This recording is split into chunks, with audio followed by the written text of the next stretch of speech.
നമസ്കാരം.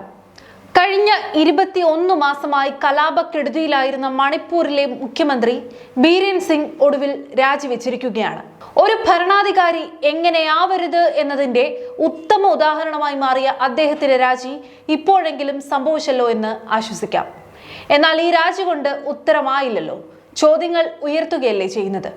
2023 മെയ്യിലാണ് മണിപ്പൂരിൽ കലാപം തുടങ്ങിയത്. ഭൂരിപക്ഷ ജനവിഭാഗമായ മെയ്തേയികളെ പട്ടികവർഗമായി പ്രഖ്യാപിക്കാനുള്ള നടപടികൾക്ക് സംസ്ഥാന സർക്കാരിനോട് നിർദ്ദേശിച്ചിട്ടുള്ള മണിപ്പൂർ ഹൈക്കോടതി വിധിക്ക് പിന്നാലെയായിരുന്നു ഇത്. ഭൂമി അവകാശ തർക്കങ്ങളും ലഹരി കൃഷിക്കെതിരായ നടപടികളും ഉപകരണങ്ങളായി പറയപ്പെടുകയും ചെയ്തു. മെയ്തേയ് കുക്കി വിഭാഗങ്ങൾ തമ്മിലുണ്ടായ സംഘർഷം വംശീയമെന്നതിനപ്പുറം വർഗീയമാണെന്നും വിലയിരുത്തലുകൾ ഉണ്ടായി. ഇതിനകം കുഞ്ഞുങ്ങളും സ്ത്രീകളും ഉൾപ്പെടെ 250-ലേറെ പേർ കൊല്ലപ്പെട്ടെന്നാണ് അനൌദ്യോഗിക കണക്കുകൾ. സ്ത്രീകൾ പീഡിപ്പിക്കപ്പെട്ടു. ക്രൈസ്തവ ദേവാലയങ്ങളും വീടുകളും ഉൾപ്പെടെ അഗ്നിക്കിരയാക്കപ്പെട്ടു. 60,000-ലേറെ പേർ വീട് വിട്ട് ഓടിപ്പോയി.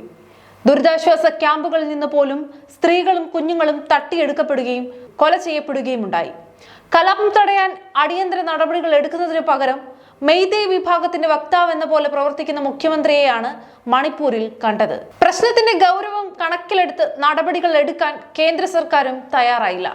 കേന്ദ്ര ആഭ്യന്തരമന്ത്രി അമിത് ഷാ ചർച്ചകൾ നടത്തി. മുഖ്യമന്ത്രിക്ക് കേന്ദ്രം ഉപദേശകനെ നൽകി. സുരക്ഷാ നടപടികൾക്കായി യൂണിഫൈഡ് കമാൻഡ് ഉണ്ടാക്കുകയും ചെയ്തു. ഇതിലൊന്നും ഫലം കണ്ടില്ല.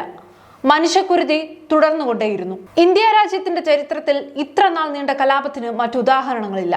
പ്രതിപക്ഷ പാർട്ടികളും മനുഷ്യാവകാശ സംഘടനകളും മാത്രമല്ല, സുപ്രീം കോടതി പോലും ചോദ്യങ്ങൾ ഉന്നയിച്ചിട്ടും മണിപ്പൂരിൽ സമാധാനം സാധ്യമാക്കാൻ ആത്മാർത്ഥമായ ശ്രമത്തിന് കേന്ദ്രത്തിന്റെ നടപടി ഉണ്ടായില്ല എന്നാണ് വ്യക്തമായത്. പ്രധാനമന്ത്രി ഒരു തവണ പോലും മണിപ്പൂർ സന്ദർശിക്കാൻ തയ്യാറായില്ല. സംസ്ഥാനത്തെ സ്ഥിതിയെക്കുറിച്ച് അദ്ദേഹത്തിൽ നിന്ന് ഒരു പരാമർശം വരാൻ പോലും വൈകി.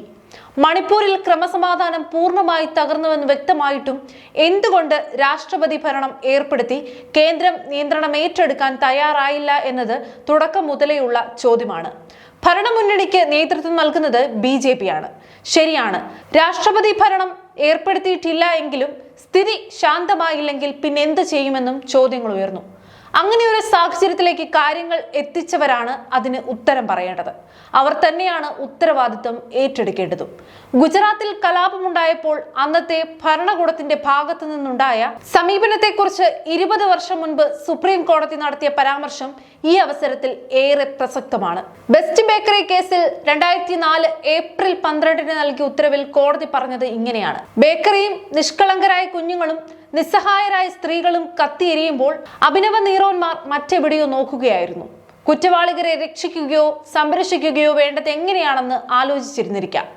നിറയില്ലാത്തവരുടെ കൈകളിൽ നിയമവും നീതിയും ഈച്ചകളായി മാറുന്നു.